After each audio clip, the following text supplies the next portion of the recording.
Okay, Friday, 18 August, year of our Lord 2023. Ben Harnwell, I want to start with you. We got a lot to get through tonight. On the eve of our Saturday show, I want to, Ben Harnwell doing a magical, Ben, you don't always have to wear, you don't always have to be so nattily attired. I understand that, they eat late in Italy. You're probably going out for some very swanky dinner and and entertainment afterwards. But you don't have to get. We're just here in the war room. You don't have to get dressed up for us. Ben, we've called this shot from the beginning on Ukraine, but it's actually much worse, I think, than you and I even realized. The New York Times today coming out, and if Memphis could put that up as the first headline, 500,000, 500,000 casualties. Civilian, military, Russian, and Ukrainian in the first, year and a half of this war. This is an absolute disgrace.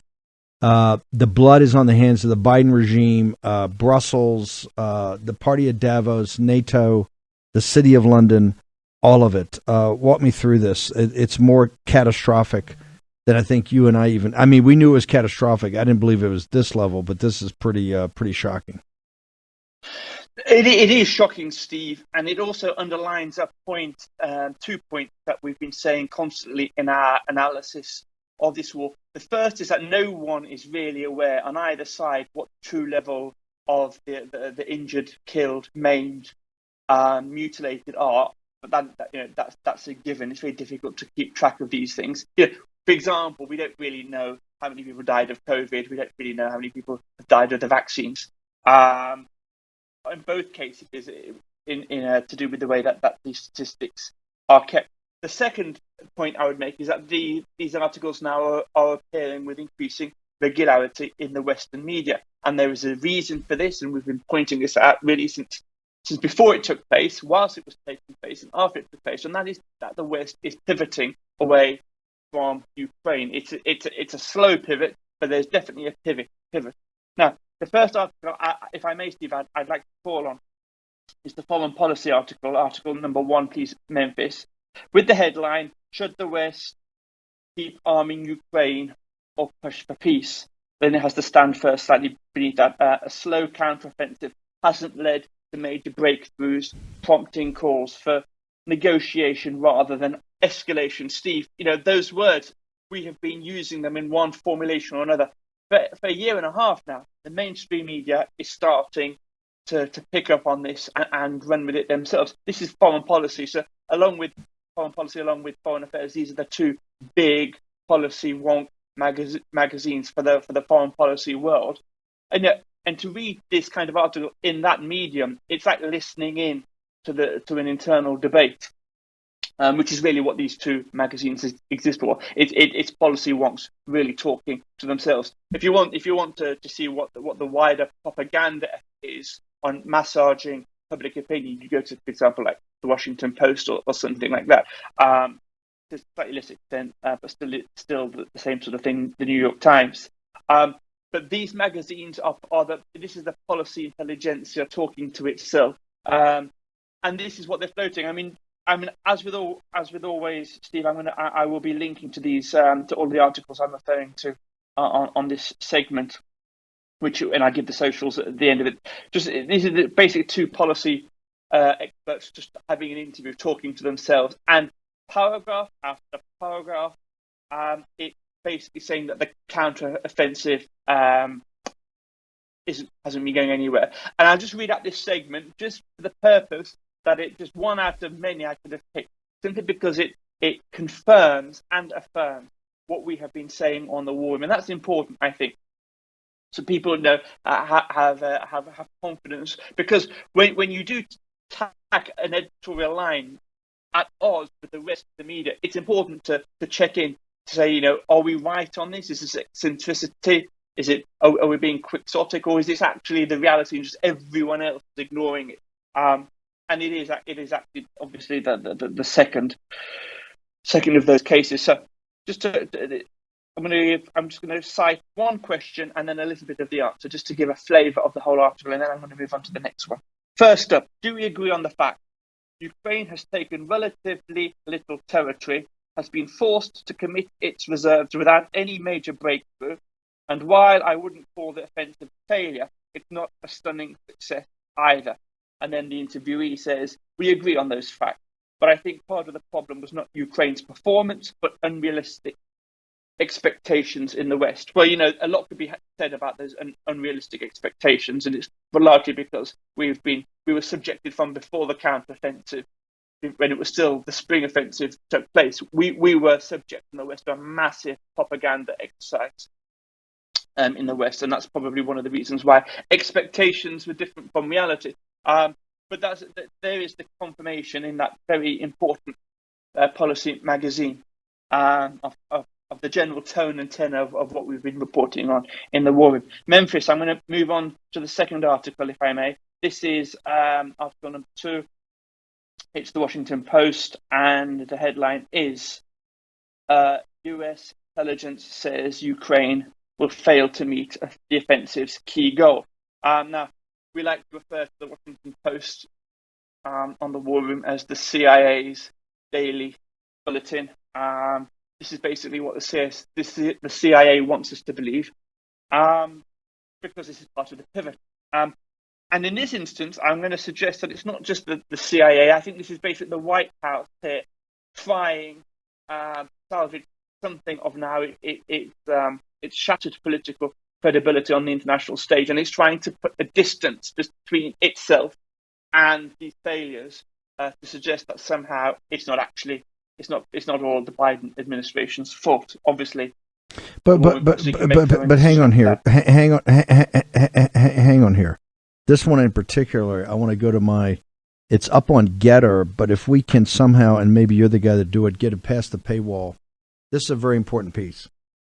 When Ben says that the Washington Post is really the mouthpiece for the CIA, he's absolutely correct. When they want David Ignatius, the columnist, these guys are very tied in, deep relationships with the CIA. When the CIA wants to put out something, put a trial balloon up, run something up the flagpole, to test something, or to get it in, and then later say, well, that was already reported, right? That's not new news. The Washington Post is the platform they use more than any other. The reason this article, and I want to focus on this article, there is a stunning, breathtaking admission buried lead in this article, and I put it up kind of my headline on Getter. If people, and everybody should go to Getter, it's a free app. We're breaking news on there all the time. We're putting up our analysis from all our different folks. I'm up there, all hours of the night putting stuff up. In this Washington Post piece, they actually talk about as we told you, this is a combined arms operation that we train these folks for. And, you've just heard, and you're going to get to in a second, we've just, forced a couple of our allies in NATO to provide them with F-16 fighter jets. In the combined arms training, this is artillery, armor, infantry, mounted infantry, close air support, all of it, highly complicated. Really, only the Americans can really fight like this, maneuver warfare. And the Russians are experts. Since the last big guys they took on were the Wehrmacht, which were the absolute best army in history in combined arms operation. They took them on and fought them to a standstill and then rolled them back and crushed them. In this article, they actually talk about what the Americans told the American senior military commanders in talking to the Ukrainians and training them and getting them ready for it. They said, you're going to actually take massive casualties, heavy casualties at the initial start of this spring offensive. As you start to go in and punch through their lines. And once you do that, you've just got to hunker down and continue to pierce the lines, and you're going to take more casualties. But if you stick with our plan of combined arms, you will eventually pierce their outer defenses. And specifically, they're talking about the land bridge. One of the things they're talking about is the land bridge that connects that this war gave the Russians, the land bridge that connects Crimea to eastern Ukraine. That's where the center of gravity's a town there, and you're just going to hit down, and you're going to take massive casualties first. But just do the old American and just stick down and just punch through it. Much what we did in Normandy. the Ukrainians started taking these casualties. And remember, unlike the U.S. Army in Normandy, which was not particularly well trained to do this, and that was one of the reasons we took such heavy casualties and had such a tough time pushing the Wehrmacht back, although we had total and complete air superiority, is that our guys weren't even that trained. Back in the 1940s, they spent so much time, as I've said before, training to actually take the beachhead and get off the beach. Here, the casualties, after a couple of weeks and massive casualties, and now you know from the 500,000 what we're talking about, the senior military commander said, we can't do this anymore. We're not going to do this. We can't. This is not working. We're getting slaughtered. We're losing so many good young men. We're losing our best guys. We can't do it. We're going to go back to the old Ukrainian way of fighting, which is little units going out and testing the enemy, like reconnaissance and force, testing the enemy, and then we're going to try to go nibble at it that way, which is not obviously what the Americans had in mind. But this is Mearsheimer. Mearsheimer told them they're going to fight to the last Ukrainian is dead. And here, Ben, that's what's so shocking about this article. This is finally admitting, and finally the apparatus and the war machine telling the world what they told the Ukrainians, and they're blaming the Ukrainians. Well, if the Ukrainians had just listened to us, we told them they were going to take massive casualties. They just had to stick with the program, and finally just had to keep punching. You're going to take more casualties, but eventually you're going to pierce it, and that's how you're going to cut the land bridge off, and the Russians will collapse, thereupon. The Ukrainian field commander, this is what he said, there's been and I've heard this from many people in quite deep into the Pentagon and other places, that have said there's essentially been essentially a mutiny in the field, with a lot of field commanders that said, hey, look, screw the Americans, right? They don't have to sit here. We're not that well trained for this. The equipment's kind of all over the place. We don't really know what we're doing. We're getting slaughtered. The Russians are dug in, and we're not piercing these different entrenchments or layers of, the Russians are now deployed in defense in depth, right? Not just with tank traps and mine. And this is the other thing. We know every square tiny centimeter of Ukraine because of the satellites. You're telling me that we didn't see the landmines going in? This took months to do. The Russians just all of a sudden, magic wand, and we got, all these landmines, and we have the tank traps, and we have defense in depth.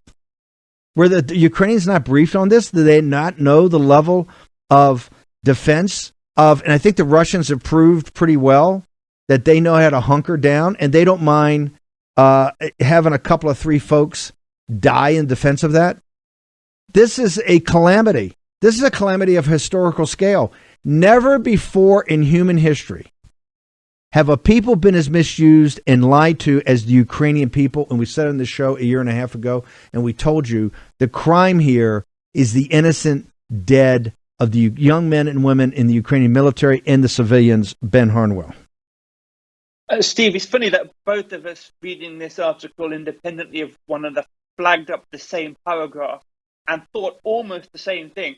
Your analogy was to think of the Second World War. I was actually thinking of the First World War with the old, what one military historian called it, the lines led by donkeys, which is basically guys in London were just sending thousands a day, tens of thousands of young lads in the trenches, and they were getting mowed down because all you need is basically 2 Germans on top of a hill with an old Gatling gun, the old pre-runner to the machine gun, and they would just mow them down because the generals were still fighting sort of war with a Victorian officer class mentality. And the technology had changed, but London was it wasn't really aware of this. Hang on. Here's it's a great analogy. Let me tell you the one glaring difference, which will get to my point here. In London, you had the foreign secretary and the War Department and all that, and of course Churchill and Gallipoli. You had all this, but the field commanders, General French and those guys, the field commanders didn't say no. They kept hitting, and they kept hitting. That's the donkeys. The real donkeys were the British senior military leadership that had these notions of return. They didn't go back to the government and say, we can't keep doing this. This is what has destroyed the United Kingdom. You talk about the prime reserve currency. World War I so gutted the spirit and took out so many of the best and the brightest. England's never recovered. That's in World War II. It took us 4 years to even get to Normandy because the British said, we can't take those kind of casualties we took at the Somme, we took in World War I. Here, the difference, and here the potential hero of this story, I think, are going to be the field, different than British War, are the field commanders of the Ukrainian army.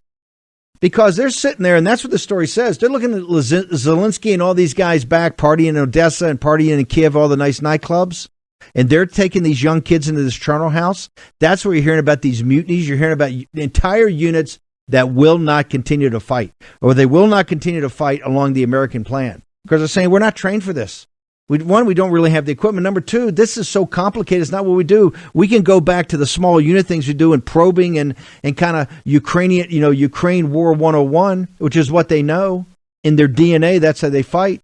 The field commanders here, different than World War I, is the commander is sitting there going, I don't care what the Pentagon's telling us. I don't care what Joe Biden, what Jake Sullivan says. I particularly don't care about what Victoria Nuland says. These people have led us to our destruction. And remember, as soon as that Ukrainian army collapses, you wait till you see the Russians. You think the Russians are in Russian-speaking Eastern Ukraine today in the Donbass and Crimea? When that Ukrainian army collapses like the Russian army collapsed in World War I, the Russians are going to be on an open sprint to Kiev. And I got to tell you, you're going to have massive pressure of NATO. You have massive pressure of Joe Biden for a military intervention with young men and women from the United States of America. It is plain as day. The Ukrainian army is beaten. Okay? It is beaten. It's not me saying that. It's the Ukrainian field commanders. And if you don't believe it, read it. Don't go to Breitbart. Don't go to Gateway Pundit. Don't go to Citizen Free Press. Go to the CIA-sponsored Washington Post, where they're telling you, we told these guys, you're going to take these massive casualties, but you got to suck it up and go. And they're saying we can't do that anymore, particularly since they're not trained to do it. There is no piercing through. Ben Harnwell. Steve, I agree with every word, but I want to add one thing, because you put that one difference between now and the First World War. I'm going to pick out a different difference. And it really puts every previous war in one category and what we're seeing now in a new category, separate category. And what is that difference? Why can't they do a rerun of basically just the cannon fodder mentality? Well, we'll lose 10,000 today. They'll lose sort of 11,000, so we might gain 100 yards, and that's fine. Why can't they do that anymore? Why? Because, and thank God for this, the invention of social media and social media platforms. So basically, everybody, you can people there, people in London, people in Kiev, people in Donetsk, people in the United States, everyone around the world will see the same images instantly. That's why you can't really get away with forcing these kids into a charnel house, because there are being mutinies. We covered this last week, but there will be a revolution. There would be a revolution, which is why the leaders of the revolution are the people who know this best. The people who know this best. Besides the war and posse, you know who knows the best? The parents of the kids being sent to the charnel house. All the bribes, he fired all the recruiters. Why he fired the recruiters? They're taking money. They took $5 million in Odessa alone. $5 million from the parents, from, yes, young men that could pay, but from the parents of the kids said, no, do not send my child. I consider myself a Ukrainian patriot. I don't see my child die for nothing, right? On this misconstrued Jake Sullivan, Victoria Nuland, Joe Biden. How would you like to have those guys setting up the national security policy for your country? Oh, they are setting up the national security policy for our country. This gets to the railhead of the illegitimate regime. You think it's not having an impact? It's having an impact globally. Ben, other thoughts about it? Zelensky better understand this. His problem is going to come from two. Number one, he's already worn his welcome out in the West. They're starting to get jiggy on this guy in Washington. You can tell. Watch you see these articles already coming out. But his field commanders are, once they've had a belly full of this, and they're going to say, hey, we can cut a deal with the Russians, or there's a better way, but we just can't keep pounding on this. That's when he's going to have the half-life of Zelensky's regime, I think, is I'm going to go out there on a limb now, around Thanksgiving, no later than Thanksgiving or December, or unless there's a massive intervention from the America, and we know that that's not going to happen because the House Freedom Caucus in the House is going to stop that, including Andy Harris today. I don't know if you got that one, Ben, but the biggest House Freedom Caucus guy who was the co-chair, and Harris is a good guy from Maryland. He's the co-chair of the Ukraine committee. He's actually saying now, no, he's gone from co-chair of the Ukraine committee to not another penny.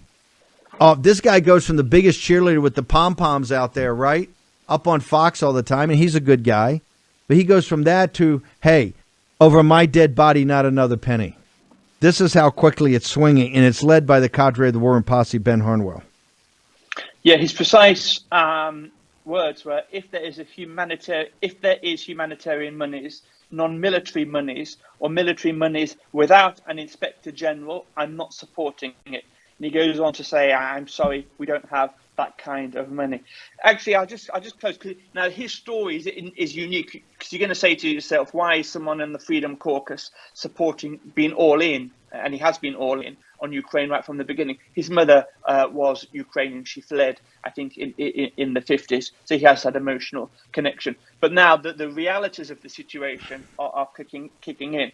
And this is what he says, right? And I think we're going to see more of this, Steve, as the 70 GOP members who originally voted against sending more money to Ukraine back in the beginning of the year. We're going to see that number of 70 start rising. I mean, it's already 71 now. But between now and when this vote comes to the floor of the House for the extra 24 billion, that number is only going to go up, which is very encouraging, because that's what's going to bring an end to this war. His final quote is, I think the time has come to realistically call for peace talks.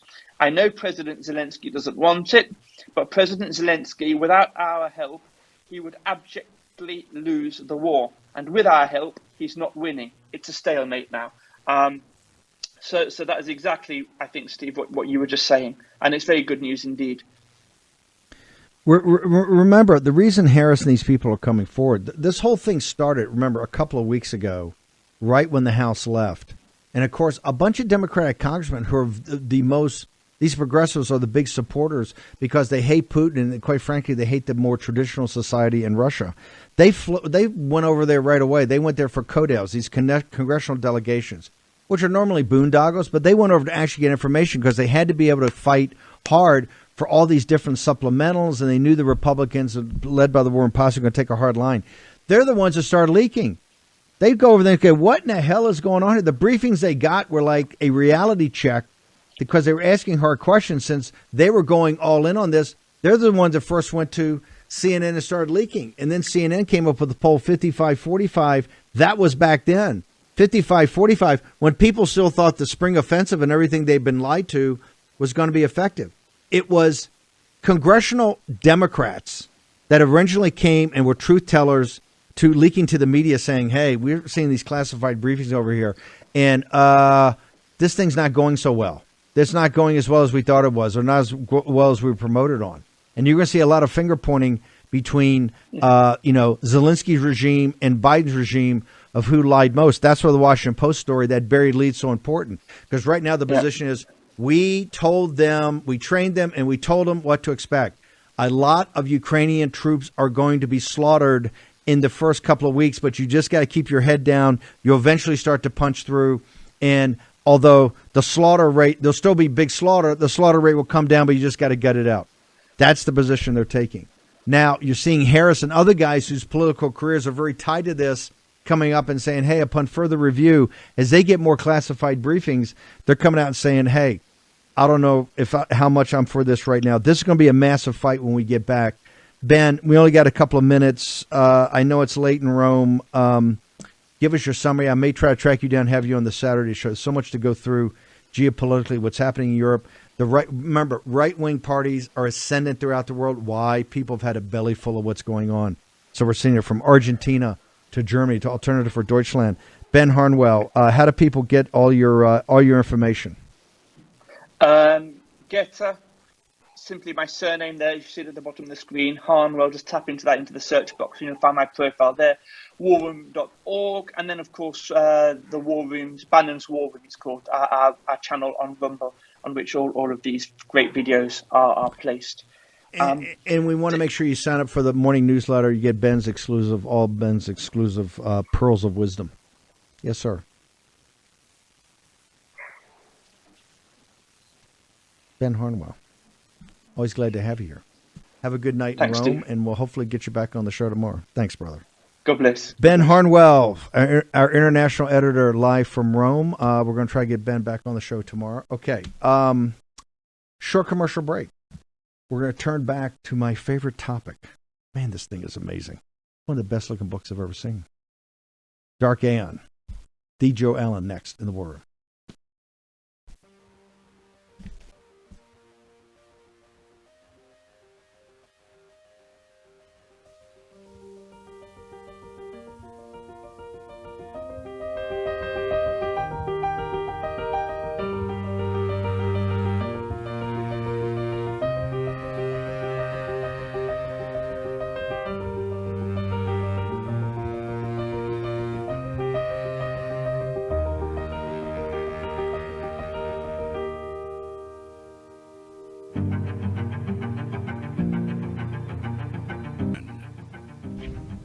To be honest, I mean, in a certain part of my mind, I can think, well, like in the end, I don't matter that much. My 4 kids don't matter that much. My granddaughter doesn't matter that much. Like, we are patterns of organization in a very long lineage of patterns of organization. But they matter very much to you. Yeah, and right. Other, dinosaurs came and went, and Neanderthals came and went. Humans may come and go. The AIs that we create may come and go, and that's the nature of the universe. Will they be capable of good and evil, or will those categories be retired once we get to doing these complicated operations? If I have to make a guess, those categories will probably be replaced by something subtler. My best guess of how the future will turn out is not that all humans will be annihilated and will not exist any further. And I think that there can be superhuman superminds that are far beyond anything we can conceive, and there can also be AIs of roughly human-level intelligence that exist in the human world. I mean, one opportunity, you can plug your brain into the superhuman mind matrix and, in effect, become part of some transhuman God mind, thus losing yourself and individuality and humanity. But let me finish, because we keep getting hung up on this point. But I think there will also be an opportunity to continue living a human life in much the same form as now, except with a whole AI-driven infrastructure that will 3D print any physical object that you want, that will cure any disease that you may get, and that will regulate things so that people don't blow each other up. One of the things we're trying to do in the War Room is make sure that this cadre, this vanguard of revolutionary change in the United States is fully informed of the most important topics of the day and in a sophisticated manner, so that you can think it through, come to your own conclusions, and the whole show is about empowerment and self-empowerment. And you just saw in Ukraine, that's a more sophisticated conversation than you're going to get anywhere in D.C. And we try to do that whether it's capital markets, the economy, the Chinese Communist Party, the pandemic, the mass mandates, you name it, right? CRT, every different aspect, including politics and the nitty gritty of making sure that we win the 2024 election and take our country back, and everything that has to happen, taking down the deep state. With all of that, right? And we try to really curate the show and really get to the point with the best people out there that can help you get to the point. There is no topic that's more important than this issue of transhumanism. And you're seeing a little bit play out now with artificial intelligence. And one of the reasons, and that's why Joe Allen does such an amazing job of these cold opens, because you actually see things that are going on today in the way they think about it and discuss it. And these are the people right now, particularly with AI, that are the zones being flooded, where you see these bankruptcies and all this bankruptcy court on the Chinese real estate, and you're seeing the commercial real estate in the United States, and the banks having problems, and all the funds are upside down. Venture capital is flooding into the Silicon Valley right now. They're actually feeling a burst of energy like the beginning of the internet days. And you're also seeing taxpayer money, what's going on in our weapons labs, what's going on in the research universities. We put hundreds of billions of dollars into. And you hear, but that's what's so powerful. It's so powerful about the book Dark Aeon, right? Which I love this book. I love the feel of it. I love the way that our publishing partner Skyhorse has helped us put it together. This is as high quality as Scribner's or anything of the great St. Martin's Press, the great publishing houses in the past. I mean, this is a quality book, and it's so powerful and lays it out so well. But right there, you saw in the cold open, they're having these discussions. And it's not, no, myself and my children are made in the image and likeness of God, which is the foundational element of the Judeo-Christian West. No, we are patterns of organization. We are patterns. There are people out there today that are putting hundreds of billions of dollars of bets, up to trillions of dollars, and driving this kind of convergence to the singularity. That's how they think. They don't think like you. You're sitting there thinking, well, no, I'm actually made in the image and likeness of God, right? And that's the foundation of the Judeo-Christian West.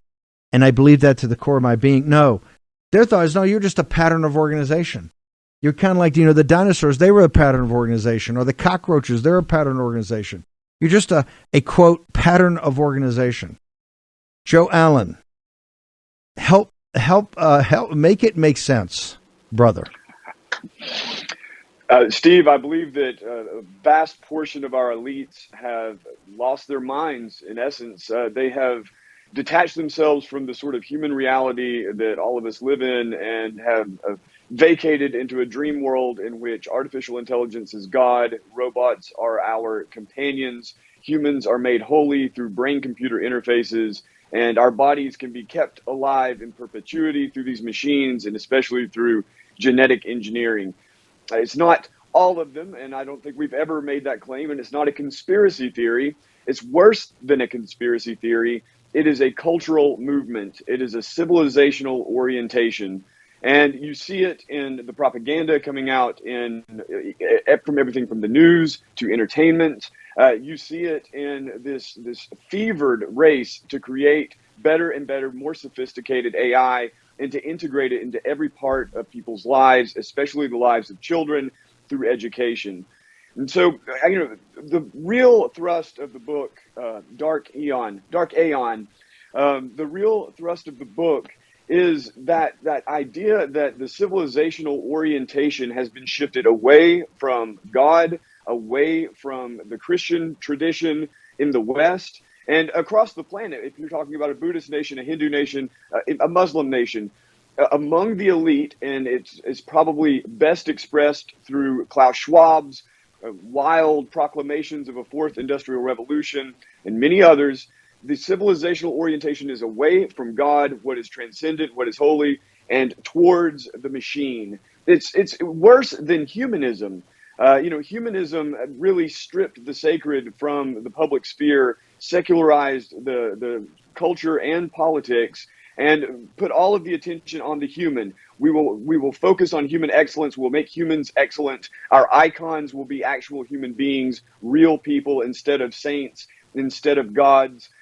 Transhumanism takes even that focus away and focuses that on the machine made in the image of man, and then with dreams of the machine becoming something far beyond the man, far beyond the human, and the human either being some sort of subject to the machine or merging with the machine, or as we heard with Gertzel there, simply being replaced. We are just the sort of conduit through which all of these machines came, and they will be our mind children, and we will just simply fade away. We will dissolve. And people, it's very difficult sometimes to communicate this to people who live normal lives and are worried about their jobs, about the economy, about their children, about the potential for war. And why should I worry about these technologies? Why should I worry about robots? Are robots going to come and take my home away? Are they going to kidnap my children? No, it's actually worse than that. It becomes, you can see it in America. If you visit Silicon Valley, you can see it there. The vast wealth disparity and the astounding sort of techno fetishism that is endemic to the culture there, and spread across. We've covered this continually, spread across MIT, the academia in London and Oxford, in Davos, the gathering of the billionaire class and the political class. You see it in Beijing. You see it in Shenzhen. You see it in Israel, in Tel Aviv. You see it in India. The orientation of the civilization is now towards this technological future in which the human being is only relevant to the extent that they are attached to the technology, that they are augmented by the technology, that they are enhanced by the technology. And it was really, when I first started looking into this 25 years ago, it sounded as crazy as I do now. But as the technologies are catching up, and as that techno-fetishism, as the culture is being suffused with it, it's very clear that very powerful, very influential people, very powerful corporations, and very powerful governments have shifted their orientation to the technological in this fashion. One of the canaries in the coal mine, I think, is the elevation of transgender people, and especially transgender children, as some sort of sacred icon. You cannot criticize it. You cannot in any way insult it. You certainly can't. You really can't even approach it. It is like the transgender person is somehow holy. And the transgender person is in many ways that sort of gateway to transhumanism. It's a human being who has been sculpted like clay by technology. And when you see children become either transgender or kind of fall into that trans-obsessed culture, I think it really is this canary in the coal mine of the broader technological shift. And what you see now with kids, cross-dressing and in some cases taking hormones and in some cases getting actual surgery underage, it is a sort of precursor for all of these other technological forms that are slowly creeping in. And if people 10 years ago wouldn't have believed that you'd be arrested for criticizing a transgender person in a place like, say, London, but that's the reality today. And you could be fired for even saying, I don't want my child to be a transgender person, but that is definitely the reality today. And unless you think it's going to just stay the same here, and unless you think it's going to get better all on its own, you can assume that all of the other elements that we've been talking about, techno-fetishism, transhumanism, even a post-human sort of orientation, all of that's coming on as well. And so my hope, and the way I end the book, is to at least try to give people a sense that this is not an invincible force. These are not invincible people. These technologies are powerful, but they are not invincible. The key to moving into the next sort of phase of human history, this new digital era, will be to erect cultural barriers, to identify what is sacred in your community, in your family, to identify what is precious, what is ancient, to identify what the values are that you want your children to carry forward into their generation and the next generation, and so on and so forth. And you have to struggle to maintain that in a world of chaos, in a world of deep fakes and just rampant digitization of the social psychology. So, in essence, Steve, I think a lot of people accuse me of being doomy and depressing, and I'm guilty as charged. But I do not think that we are somehow defeated, and I don't think that most human beings are going anywhere. I think that the human being will be the center of value on this planet as long as one can imagine. It's just that, like any other dark time in history, we face other human beings and their creations, and those human beings do not have our best interests at heart. And as ever in history, we simply have to identify these problems. We have to struggle in the face of it, and we have to simply survive and win. The book is Dark Aeon. Of course, it's pronounced Eon according to the Cambridge official, but it's Dark Aeon. It's a must-read. It is a tour de force. I couldn't recommend anything higher. And to get this and to get into it, it's it's 500-600 pages, but it takes that much for Joe to get down to the thesis. Here's one thing for people to think about. I want to tell a short story about back in 2016, before I took over the Trump campaign. I think this was in June or July. So I left in August. I'm in the offices we had set up at Breitbart in L.A.